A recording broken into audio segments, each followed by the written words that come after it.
Quelle question? J'ai pas entendu la Ah, question. je t'ai dit, je vais te poser la question, c'est quoi cette purée de pois où une chatte ne retrouverait pas si petit? Qu'est-ce qui se passe? Je suis d'accord, il y a même une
Salam alaikum, Azul Fillaoun, bonjour. Que se passe-t-il? Que se passe-t-il au cœur du régime algérien? Ces rumeurs de tentatives de coup d'État sont-elles crédibles? Que s'est-il réellement passé durant cette nuit d'avant le 20 juillet, 18 ou 19, quand des coups de feu ont éclaté en pleine résidence présidentielle de Zeralda, en pleine nuit, semant la panique parmi les proches et la famille du président? Y a-t-il réellement eu une tentative d'intrusion, une tentative de coup d'État pour tenter d'assassiner les frères Bouteflika ou l'un d'eux? Était-ce juste un manque de professionnalisme de la part des agents de sécurité ou des agents de la garde républicaine qui auraient surréagi à l'intrusion d'un homme ivre qui tentait d'escalader l'enceinte? Cette histoire a-t-elle été inventée de toutes pièces pour justifier le limogeage de gens qui étaient déjà sur les tablettes et qui avaient été désignés à la mise à la retraite par une puissance étrangère, nous dit-on? N'est-ce là qu'une péripétie d'une vaste pagaille qui s'est emparée du régime depuis que des scandales ont éclaté sur le partage de la rente entre grands barons militaires du régime? Serait-ce un avertissement sans frais adressé à des milieux qui se seraient opposés à un plan B destiné à un remplacement au pied levé de la façade Abdelaziz Bouteflika? Et d'autres questions encore qui restent pour l'instant sans réponse. Nous allons voir avec nos invités s'ils peuvent nous éclairer. Aujourd'hui, Thème Ourt. Tentative de coup d'État avortée contre Bouteflika par Lounès B. Panorapost.com. Y a-t-il eu un coup d'État en Algérie? Liberté. Agitation dans les coulisses du pouvoir. Les non-dits d'un incident. Par AB.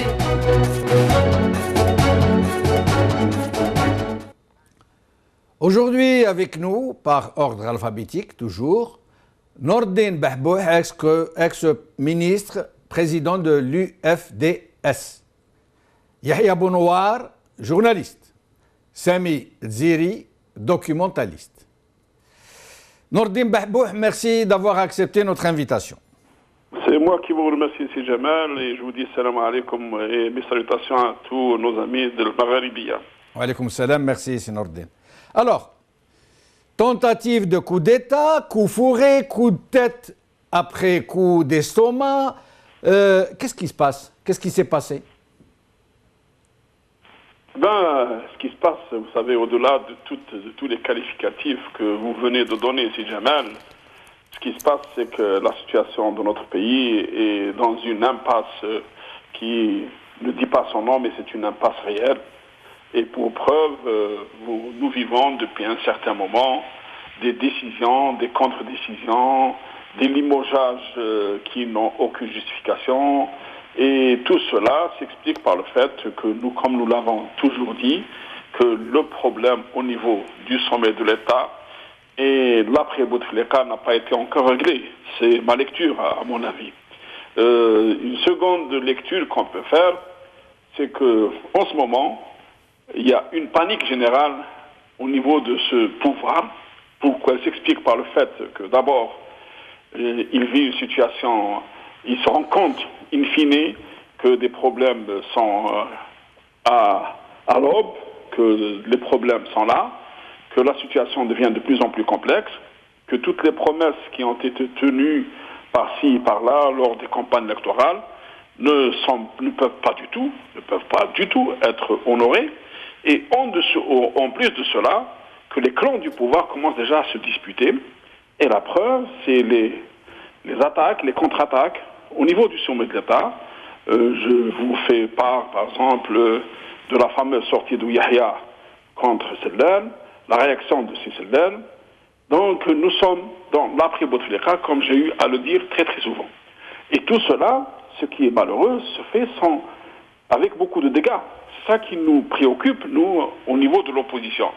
Il y a des dégâts collatéraux. Ces dégâts collatéraux, c'est le pays qui en subit les conséquences de ces dégâts collatéraux.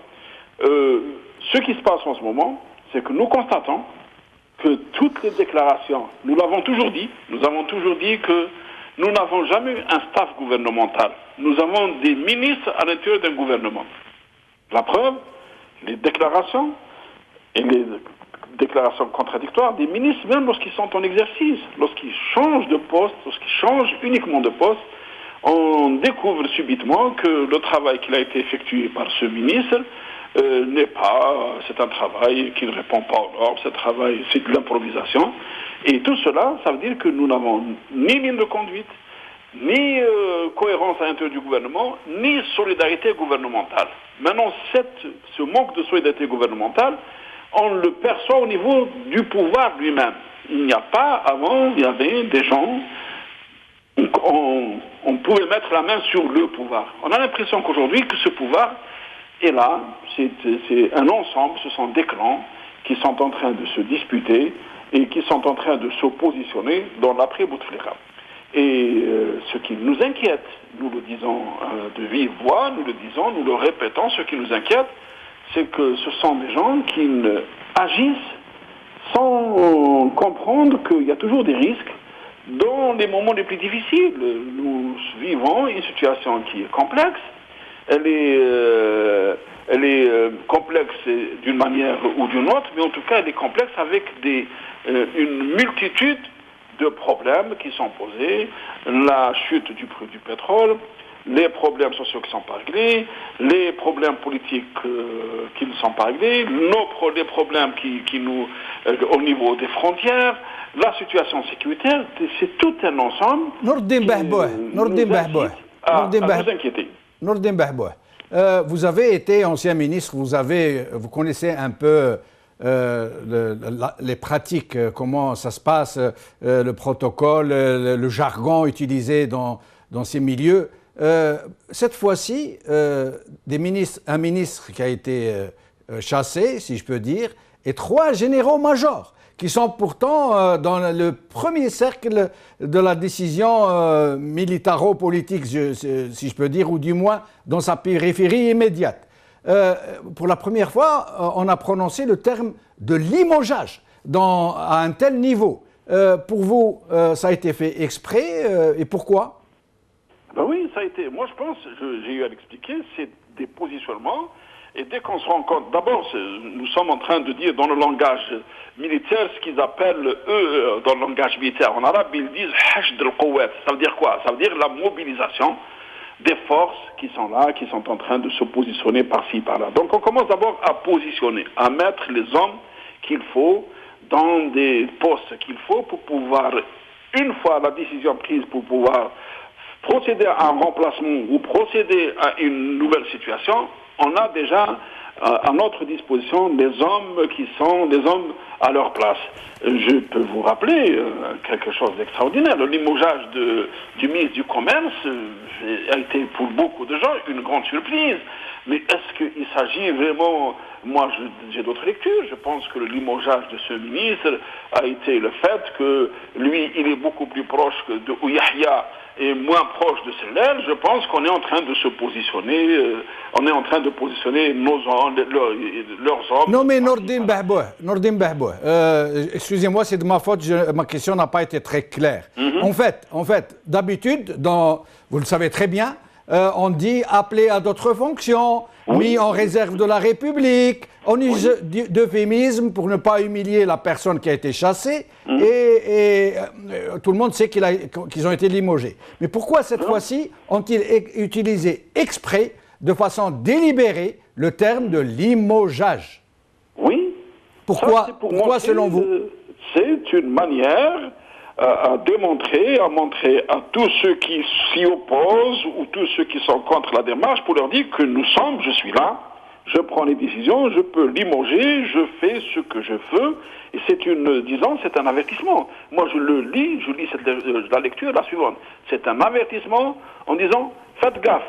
C'est la technique qui a été utilisée dans tous les cas de figure, en utilisant des partis politiques également qui ont des tendances beaucoup plus extrémistes ou des hommes politiques qui ont des tendances extrémistes pour dire, écoutez, vous n'avez pas de choix. Ou vous vous soumettez, ou voici votre sort. Une sommation sans frais. C'est une sommation sans frais à ceux qui sont en train de bouger ou de parler ou de... Restez avec nous, Nordine Bahbouh. Yahya Bonouar, merci d'avoir accepté notre invitation. Et les salutations à vos téléspectateurs et ainsi qu'aux invités. Merci Yahya. Alors, c'est quoi cette purée de pois? Une chatte n'y retrouverait pas ses petits. Qu'est-ce qui se passe? On ne voit rien, on ne sait rien. Personne n'est en mesure de faire une vraie analyse. Qu'est-ce qui s'est passé cette fameuse nuit de cette fusillade dans la résidence présidentielle? Je ne partage pas l'avis de votre invité qui dit on est dans l'après-Bouteflika.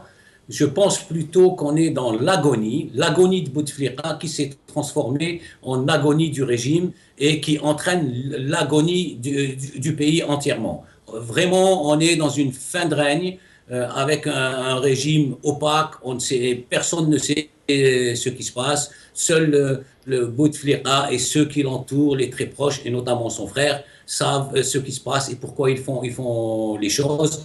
Ils aimeraient, au cas où il arriverait quelque chose à Abdelaziz Bouteflika, se maintenir au pouvoir. Mais on est vraiment on a lu des livres d'histoire avec ces rois mourants, vieillissants, qui s'accrochent au pouvoir. Et pendant cette période, c'est des pays entiers qui sont bloqués, qui sont au réfrigérateur et où rien n'avance en attendant la mort du roi. Voilà la situation dans laquelle on est.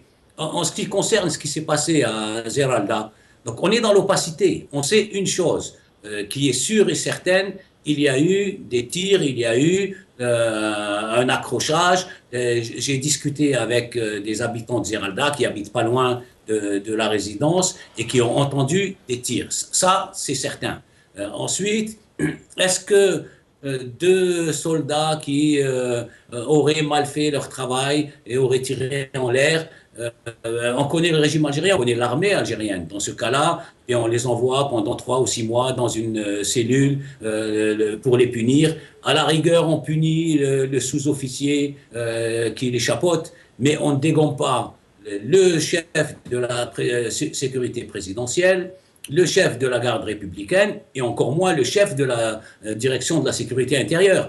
Qu'est-ce qu'à avoir, d'autant plus que le chef, le DSI Ben Daoud, est un très proche de Bouteflika et parent par alliance avec Sellel. On ne peut pas le dégommer parce qu'il n'a pas prévu qu'un soldat tire en l'air et foute la pagaille. C'est pas possible. Et pourquoi selon vous, Yahya, a-t-il été dégommé dans ce cas? parce qu'il n'a pas prévu un complot, il n'a pas prévu une action. On ne peut pas lui en vouloir si un soldat tire en l'air parce qu'il est fou. Par contre, on peut le punir parce que quelque chose s'est passé et qu'il n'a pas été en mesure et de le prévoir et de prévenir le chef de l'État. Attention, il va se passer telle chose. Les Alors, selon vous, il y a bien eu, selon vous, donc il y a bien eu quelque chose, un coup d'État, une tentative, quelque chose comme ça.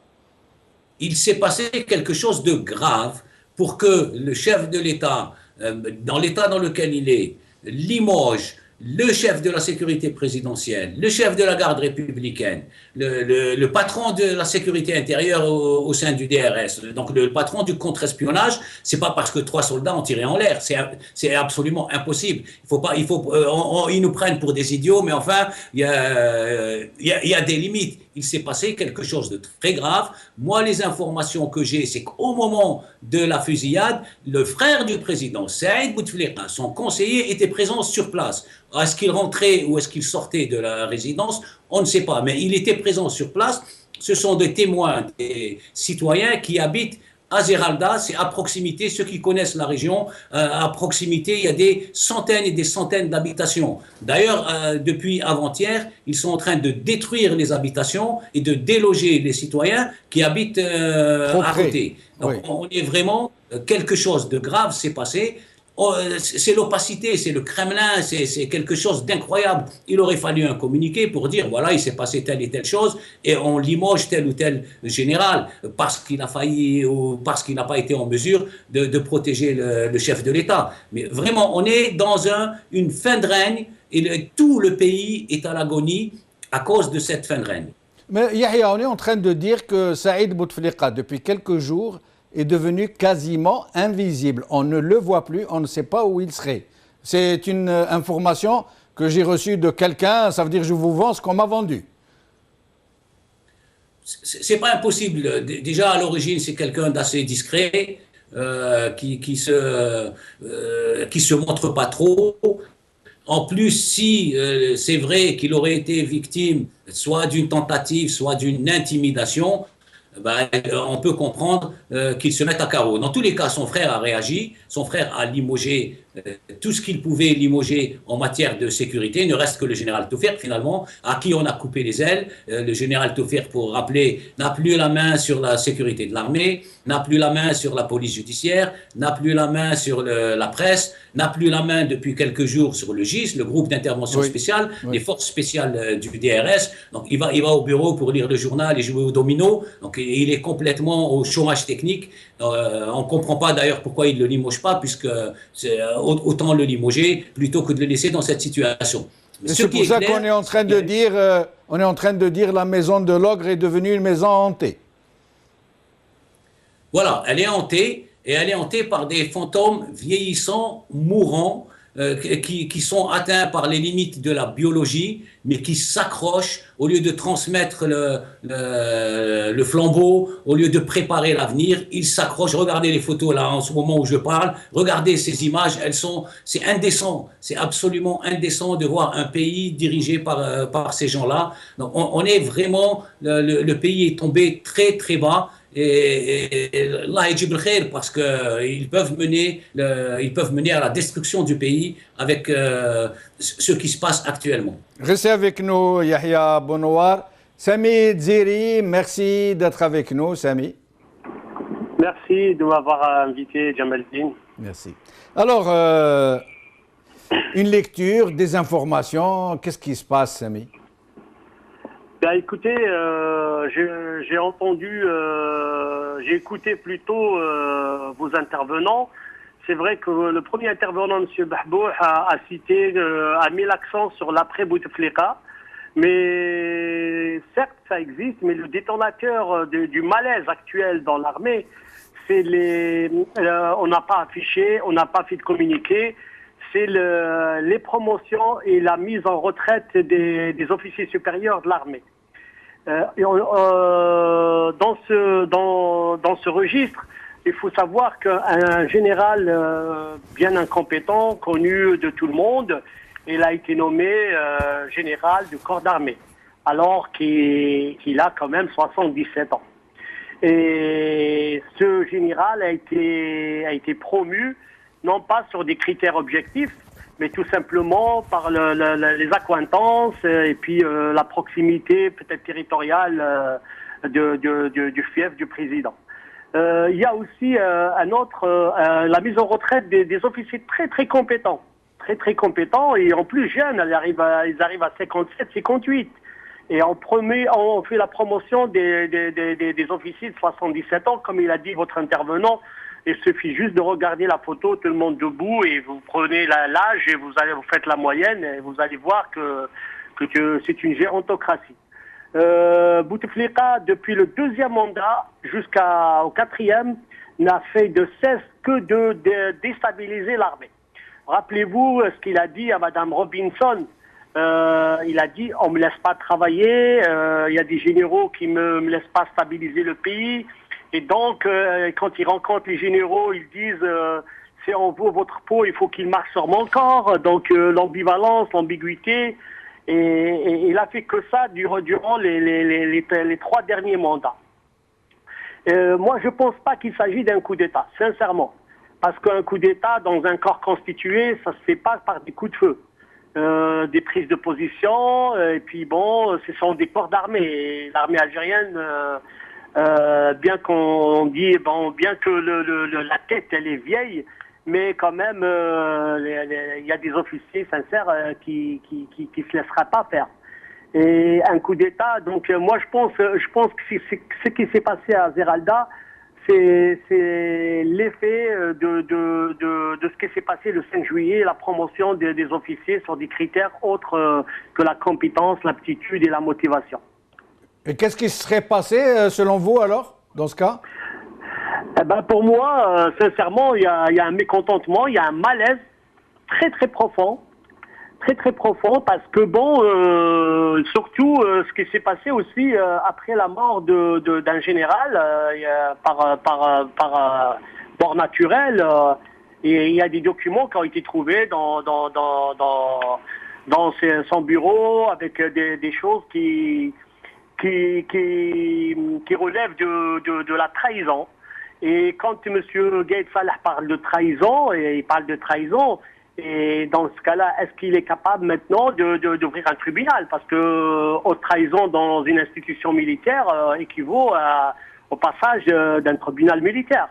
Au sujet de ces documents, Sami, des documents ou de l'argent et peut-être si on parle de la même chose, de documents, de l'argent, de virements au nom de comptes numérotés, semble-t-il, c'est de ça que vous parlez? Mais le problème maintenant, c'est vrai, c'est un malaise profond, parce que quand on découvre des documents et des sommes d'argent de devises, et qu'on découvre des choses comme ça, donc on se dit, franchement, ces gens-là, est-ce qu'ils sont prêts à défendre le pays ou ils sont prêts à partir?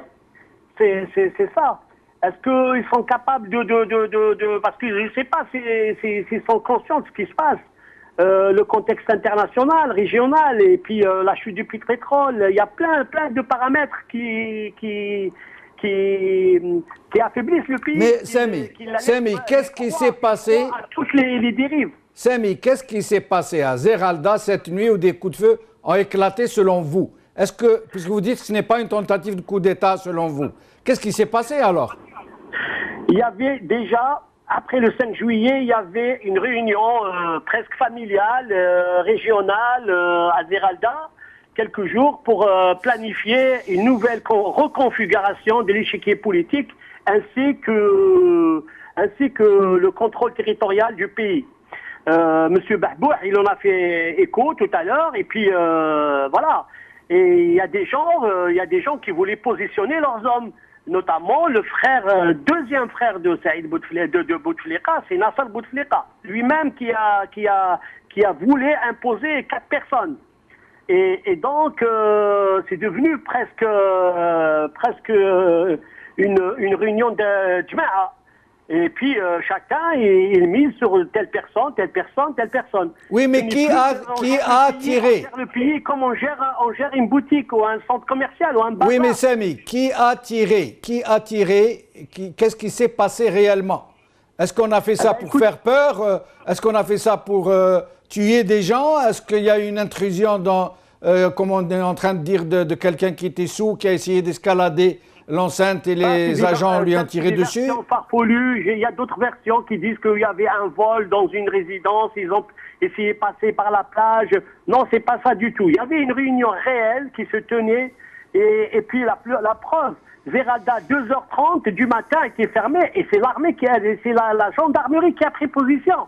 Ce n'est plus le service qui est censé protéger la résidence de la présidence, mais il n'y avait plus de confiance. Ça veut dire qu'on a fait intervenir un autre corps qui n'est pas censé protéger les lieux, au lieu de service qui est censé protéger les lieux, protéger la résidence du président et le président lui-même.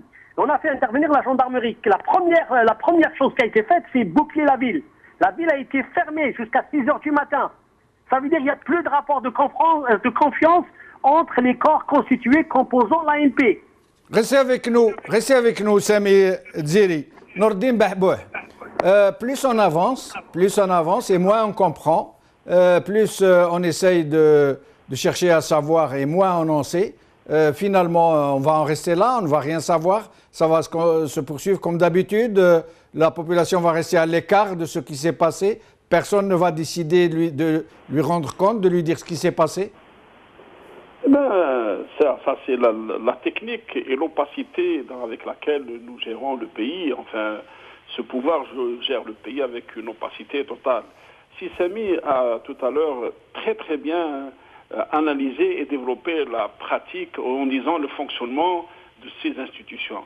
Mais c'est vrai ce qu'il dit, vous savez, le malaise aussi est à l'intérieur de l'institution militaire. Il ne faut pas oublier que les avancements, les grades sont donnés en fonction de critères qui sont totalement subjectifs. Il ne faut pas oublier que l'armée aussi, ce sont des Algériens qui constatent, même si ce sont des officiers, ce sont des officiers algériens qui remarquent ce qui se passe au niveau de l'institution militaire également. Et puis, nous, on connaît des officiers qui sont là, qui attendent avec grande impatience des avancements et qui ne les ont pas. Alors qu'il y a d'autres qui font des avancements avec des vitesses grand V, et puis les critères de choix sont des critères qui sont totalement subjectifs. Il y a la cooptation, le régionalisme, des jeunes officiers, des officiers de 50 ans, 55 ans, 60 ans qui devaient être des généraux-majors ne sont pas. D'autres, alors qu'on en voit, on est en train de promouvoir d'autres qui sont beaucoup plus âgés que ça, qui devaient partir en retraite il y a très longtemps. Et c'est le malaise qui existe à l'intérieur de tous les corps de l'institution militaire. Il peut y avoir malaise, et il peut y avoir réaction à ce malaise. Donc, je ne suis pas spécialiste pour en parler, mais en tout cas, Sami a fait une approche qui est tout à fait, à mon avis, objective. On le saura pas, ce sont des grandes questions qui se posent. Ce qui est sûr, c'est que le jour de l'Aïd, les habitants de Zeralda ont été coincés pendant toute la matinée, et des coups de feu, et ont entendu des coups de feu qui étaient quand même d'une intensité assez importante. Ce qui est sûr également, c'était au niveau de la résidence d'État. Ce qui est sûr également, c'est que, maintenant on le saura peut-être un jour, ce qui est sûr, c'est qu'on parle d'incursion, on parle de tentative de coup d'État, on parle de beaucoup de choses. Mais là où je suis d'accord avec ses amis, c'est que je n'y pense pas qu'il y ait un coup d'État, qu'il y ait des réactions, qu'il y ait une réaction individuelle ou d'un groupe, ça peut s'expliquer. Mais l'armée algérienne, avec tout ce qu'elle a de mauvais côtés, elle peut avoir de mauvais côtés, elle reste par moments, disons, respectueuse des démarches et des visions internationales, surtout dans la phase actuelle. Donc, on le saura, on ne saura pas. Moi, ce qui est sûr, c'est que tôt ou tard, on saura ce qui s'est passé. Mais, Nordine Bahbouh, l'opposition dont vous êtes membre, dont vous faites partie particulièrement, la CLTD, pourquoi cette démarche attentiste, j'allais dire passive, comme le reste de la population, en train d'attendre ce qu'on décidera de lui dire? Pourquoi n'êtes-vous pas monté au créneau pour exiger que la vérité vous soit révélée, qu'elle soit révélée au peuple algérien? Oui, mais écoutez, pour le pouvoir actuel, il n'y a rien, il n'y a aucun problème. Pour le pouvoir actuel, il y a la décision qui est une décision discrétionnaire de limoger, de mettre fin à telle ou telle personne. Et il vous dit, la réponse sera la suivante. Écoutez, qu'est-ce qui s'est passé? Pour le pouvoir actuel, rien ne s'est passé. Rien ne s'est passé. Mais c'est vrai, nous sommes en train de réagir, nous sommes en train d'analyser et nous sommes en train de critiquer. Nous sommes également en train de dénoncer. Il ne faut pas oublier que l'opposition travaille selon ce qu'elle dispose comme moyen d'information. Si vous n'avez pas d'information, comment vous pouvez même par moment être, disons, considéré comme quelqu'un qui cherche à manipuler l'opinion publique. Mais Nordin Bahbouh, en l'occurrence, il y a eu des coups de feu tirés au sein de la résidence présidentielle. C'est énorme, c'est très grave, c'est gravissime. Ah, c'est la population qui en parle, oui, effectivement. Et l'opposition, elle a une réaction très, minimaliste, ça veut dire à part quelques petites déclarations, alors qu'un tel événement, dans la mesure où on considère que nous avons affaire à une république, dans une démarche républicaine, la moindre des choses aurait été que l'opposition monte au créneau, qu'elle exige, qu'elle tape sur la table, qu'elle demande des explications. Mais vous avez très bien répondu, Sidi Jamel. Vous avez très bien répondu vous-même en disant, en considérant que nous sommes dans une république démocratique. Est-ce que nous le sommes? Ça, c'est la grande question. Nous sommes dans une... enfin, ça a été défini à plusieurs reprises. Nous sommes dans une démocratie royale, ou une royale démocratie, avec un clan qui gère le pouvoir, et puis c'est tout. Nous ne sommes pas dans une situation où l'opposition a un droit de regard. L'opposition fait ce qu'elle peut, avec les moyens dont elle dispose, et avec beaucoup de difficultés. Ça, il faut le savoir aussi. Restez avec nous, Nordin Bahbouh. Yahya Bonouar, que vous inspire cette réponse de Nordin Bahbouh, qui est un membre de l'opposition, une opposition qui bouge relativement, mais qui en l'occurrence considère qu'elle n'est pas en République, que cet événement, même gravissime, va passer à la trappe comme le reste des autres événements, que nul n'est habilité à demander des explications à ce régime. Excusez-moi, Jamaldine, mais je vais aller à contre-courant de vos deux invités. Je les ai entendus parler de l'armée, des pauvres officiers qui seraient privés de leur grade et d'autres officiers corrompus et pourris qui, eux, obtiennent des grades parce qu'ils sont proches de Bouteflika. Ils en parlent comme si on parlait d'une véritable armée, ce qui est faux. Cette armée est à la source de tous les problèmes de ce pays, il faut le rappeler. Cette armée est une armée putschiste qui a fait un putsch en 62, un deuxième en 65 et un troisième en 92. Donc il faut relativiser les choses. Aujourd'hui en Algérie, un général est acheté par un Shab Shkara avec 1 ou 2 milliards, un Bagdad qui a de l'argent achète des généraux comme il veut et les humilie comme il veut. Donc il faut qu'on remette les choses. Évidemment, toute l'armée n'est pas pourrie, notamment les soldats en bas. Il doit certainement y avoir, y compris au sommet, des généraux et des officiers qui sont propres et honnêtes et qui veulent servir leur pays. Mais l'ensemble de ce régime, y compris l'armée, et surtout l'armée, c'est une armée de généraux corrompus et incompétents, qu'ils soient pro-Bouteflika ou anti-Bouteflika. D'abord, on remet ça en place. Ensuite, concernant l'opposition, il a raison. On peut en vouloir à l'opposition de pas... On est dans un régime fermé, opaque. Comment voulez-vous que l'opposition puisse réagir à des informations qu'elle n'a pas, qui ne sont pas officielles? Ce sont des rumeurs, ils peuvent se tromper, on peut leur tomber dessus parce qu'ils ont dit quelque chose qui ne correspondait pas à la réalité. Mais ce que je reproche à l'opposition, c'est d'avoir un langage biaisé, de tirer sur Bouteflika, et il le mérite, c'est clair, on ne va pas revenir là-dessus, à tout bout de champ, et il le mérite, mais à côté, ne rien dire sur la responsabilité de l'armée qui, elle, a ramené Bouteflika. C'est l'armée qui a ramené Bouteflika en 99. C'est l'armée, en tout cas le DRS, le général Taufir, qui lui a permis de faire un deuxième mandat en 2004. C'est le général Taufir et le DRS qui lui a permis de violer la Constitution en 2008 et d'avoir un troisième mandat en 2009. Et c'est l'armée dirigée par Gaï Saleh qui lui a permis en 2014 de faire un quatrième mandat, que chacun assume ses responsabilités.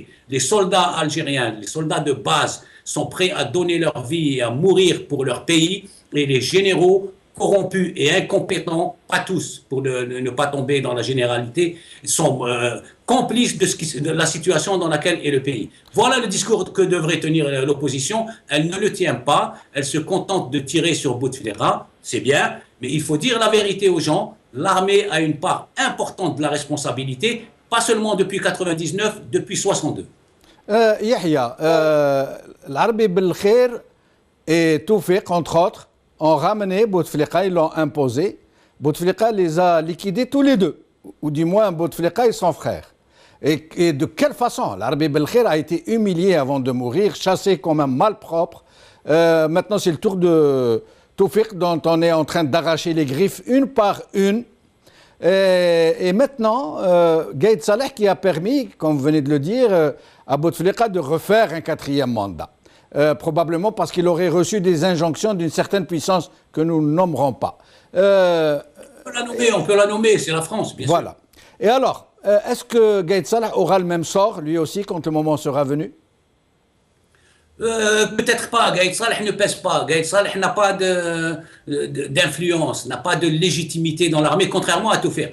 Toufik, il faut le dire, hein, il est ce qu'il est, mais il a des soutiens et dans l'armée et dans le DRS, et notamment dans l'armée. Beaucoup de cadres supérieurs le soutiennent parce qu'il a combattu avec eux, parce qu'ils estiment, justement, ils estiment que, ayant défendu la République, entre guillemets, pendant les années 90, ayant tué, assassiné, fait disparaître, torturé des gens, aujourd'hui, ce pays, ils le méritent, il est à eux. L'argent qu'ils prennent, c'est leur droit, c'est pas l'argent des Algériens, c'est leur argent, ils se sont battus pour. Et aujourd'hui, eh bien, l'histoire, vous connaissez l'ironie de l'histoire, eh bien, l'histoire a fait que Bouteflika, avec son frère Saïd, viennent, au bout du compte, tirer le tapis sous leurs pieds et récupérer le pouvoir. Voilà la situation. Évidemment, Yahya, pour qu'on ne m'accuse pas d'être pro-Bouteflika, excusez-moi, pro-Bouteflika et anti-armée, Bouteflika est une catastrophe pour ce pays, lui, son frère et son clan, mais l'armée a une part importante de responsabilité dans la situation dans laquelle est le pays. Mais Yahya, vous dites que Toufik aurait le soutien, plus de légitimité, plus de crédit auprès des grands chefs de l'armée. Que Gaïd Saleh, bien sûr.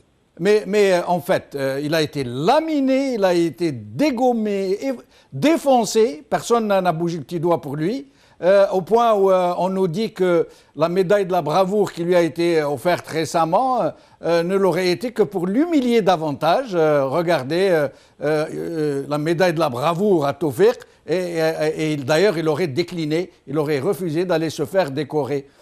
S'il avait un tel soutien, pourquoi l'aurait-on laissé abattre de cette façon? C'est tout le cynisme de Bouteflika. Bouteflika, sachant que Toufik a un soutien et une influence et des sympathies dans l'armée, ne l'a pas dégommé, ne l'a pas limogé. Vous savez très bien que Bouteflika étant président, il prend une feuille de papier, il signe un décret et Toufik est limogé. Il n'a pas voulu l'affronter directement, alors il s'est amusé à lui couper les ailes les uns après les autres. D'abord, on lui enlève le plus gros, c'est la DCSA, la sécurité de l'armée. Ensuite, on lui enlève la presse. Ensuite, on lui enlève la police judiciaire. Et aujourd'hui, on arrive à lui enlever le GIS, sans jamais le limoger pour ne pas aller à l'affrontement. Ceux qui n'ont pas ses soutiens, ils sont limogés sur le champ. Vous avez vu ce qui s'est passé il y a quelques jours. Le chef de la sécurité présidentielle, le DSI, ceux-là sont limogés sur le champ. Il n'y a aucun souci. Pour Toufik, il a un peu joué sans jamais l'affronter, en essayant de le pousser à la retraite pour l'humilier petit à petit jusqu'à ce que Toufik comprenne et décide lui-même de démissionner et d'aller à la retraite. Or, le mot démission et le mot retraite n'existent pas dans le dictionnaire de Toufik. Il est là, il va rester là, il va attendre. Tous les matins, il espère qu'on lui annonce que Bouteflika est mort et qu'à ce moment-là, il reprendra son influence et son pouvoir. Restez avec nous, Yahya. Dans un jeu. Restez avec nous, Yahya Bounouar. Sami Dziri, Yahya Bounouar, vient de dire qu'il n'est pas d'accord avec vous sur certains points, il les a développés. Vous auriez quelque chose à répondre? Oui, bien sûr. Il faut savoir faire la distinction entre une structure et les gens qui la composent. Le soutien moi, sincèrement, je soutiens les forces vives de l'armée. Ce n'est pas l'état-major. C'est un club de gérontocratie. Mais dans l'armée, on aura besoin. N'importe quel pays a besoin d'une armée pour le défendre. Elle a besoin des forces de sécurité pour le protéger, soit par le renseignement. Il faut savoir. Demain, ce régime tombe. Il faut composer avec les gens qui tiennent les piliers de ce pays. Et on leur demandera de se plier à la règle. Ça, c'est la première chose. La différence entre la structure et les gens qui la composent. N'oubliez pas que, on prend le cas de l'Argentine, c'est l'armée qui a arrêté Véleda et c'est l'armée qui a jugé. Donc, la structure et les gens qui la composent, ce n'est pas pareil. Donc ça, c'est la première chose. Deuxième chose concernant la responsabilité. La responsabilité, certes, il y a responsabilité. Mais la responsabilité, c'est qui? C'est le club du DAF. C'est qui? C'est l'Arabi Belkhair. C'est le concert qui a rongé l'Algérie. C'est Nozar. C'est Gnezia. C'est Abbas Ghzil. C'est un club. C'est un club qui s'est emparé de la tête de l'armée et qui a fait tout ce qu'il a fait. Il faut savoir aussi qu'il y a une culture dans l'armée algérienne. Par exemple, en 65, en 62, quand l'état-major a pris le pouvoir, il y avait une solidarité du corps. En 65, quand Boumedienne a fait le coup d'État, il y avait une solidarité du corps. Et en 79, quand Boumedienne est mort, ils se sont réunis à l'UNITA. Ils ont fait ce qu'on appelle le principe de solidarité du corps. Ils ont fait tout leur diversion et tout ça à part, tabula rasa. Et puis, là, elle est divisée. Le principe de la solidarité du corps n'existe plus dans l'armée actuelle. En sachant qu'il y a des corps constitués qui ne sont pas d'accord avec un autre corps. Je vous cite un exemple. Vous prenez la police. La police est emparée de la présidence. C'est du jamais vu dans l'histoire de tous les pays du monde. Comment ça? Expliquez-nous. La police qui a manifesté parce que c'est des questions sociales. Elle s'est emparée quand même du siège de la présidence Al-Mouradia. Ils sont montés, ils n'ont pas passé la porte et tout. Donc c'est pas anodin ça. Prenez par exemple le cas de Tigran Tourin. Il y avait un corps constitué spécialisé, il était là, dans cette région militaire. Il y avait un commandant de secteur qui était un général. Et c'est un autre corps constitué qui est venu d'Alger qui a intervenu. Commandé par un général du DRS. Oui, il y a un malaise. Oui. Vous allez voir le corps constitué qui est sur la région et qui est censé, il a des prérogatives. Il est formé, il a les moyens militaires, moyens matériels et humains. Et on fait intervenir un autre corps.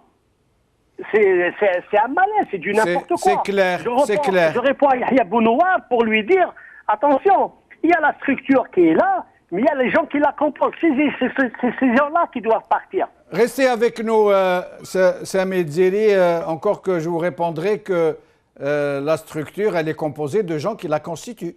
Mais sinon, Nourdine Bahbouh, l'armée algérienne, est-ce que c'est la digne héritière de la LN, comme on nous le dit souvent, ou est-ce un corps qui a été infesté par de gros corrompus? Écoutez, d'abord, c'est Jamal, je suis obligé de répondre un peu à Yahya en disant que l'opposition, il ne faut pas quand même tout de suite condamner, disons que l'opposition a ménagé, la composante de l'armée qui a été à l'origine de la venue de Bouteflika. Moi, je démontre ça et je vais vous prouver tout cela. La preuve, c'est quand le retrait des 699 est une réaction contre le clan ou le groupe qui a ramené Bouteflika. Ça, il ne faut pas l'oublier. Donc, il y a une réaction.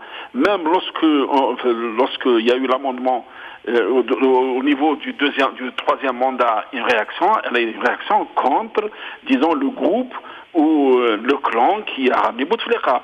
En 2014, c'est la même chose. Moi, je pense qu'il ne faut pas oublier une chose, que Bouteflika est un homme membre fondateur du système algérien. Ça, je suis d'accord avec Yahya. Et c'est un membre fondateur du système, donc il en fait partie avec le clan qui l'a, bien entendu, intronisé, l'a ramené et l'a imposé aux Algériens. Ça, je suis entièrement d'accord. Dire que l'opposition n'a pas dénoncé ça, peut-être, il y a quelques tendances à l'intérieur de l'opposition qui n'ont pas dénoncé cela, mais je vous précise qu'il y a une opposition qui a toujours dénoncé cela par des prises de position qui en sont connues, et vous n'avez qu'à revoir, disons, l'historique de cette opposition. Ça, c'est le premier élément. Il faut rappeler également une deuxième chose, et ça aussi je le partage totalement avec Sissami. L'armée algérienne a toujours travaillé avec consensus. Il y a toujours un consensus, et c'est le consensus qui a prévalu dans les prises de décision. Ça, c'est vrai. Donc il y a une responsabilité d'un groupe, mais une fois que la décision est prise, il y a toujours un consensus qui a été pris, malgré les mécontentements. Et la preuve, si vous vous souvenez, en 2004, il y a une réaction quand même qui a été une réaction d'opposition de la part de l'Amari, le chef d'état-major à l'époque, qui était contre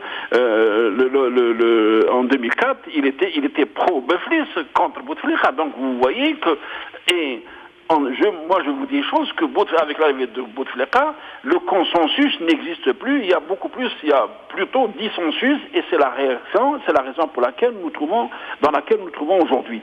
Donc il faut être précis. Est-ce que maintenant l'armée algérienne est-elle la digne héritière de la laine ou pas? Ce sont des grandes questions qui doivent être posées. Moi, je dis tout simplement que tout pays a besoin d'une institution militaire. Mais il faut que cette institution militaire soit une institution militaire républicaine, une institution militaire garante de la Constitution, une institution militaire qui défend les intérêts de la nation, une institution militaire qui n'a pas de position politique, et une institution militaire qui doit être avant tout républicaine. Donc ça, c'est le débat et c'est le combat que doit mener l'opposition pour aboutir in fine à cette voilà. Merci infiniment. Yahya Bounouar, merci beaucoup. Sami Dziri, merci beaucoup. Cette émission est donc terminée. Salam alaikum, bqaw ala khair, bislama.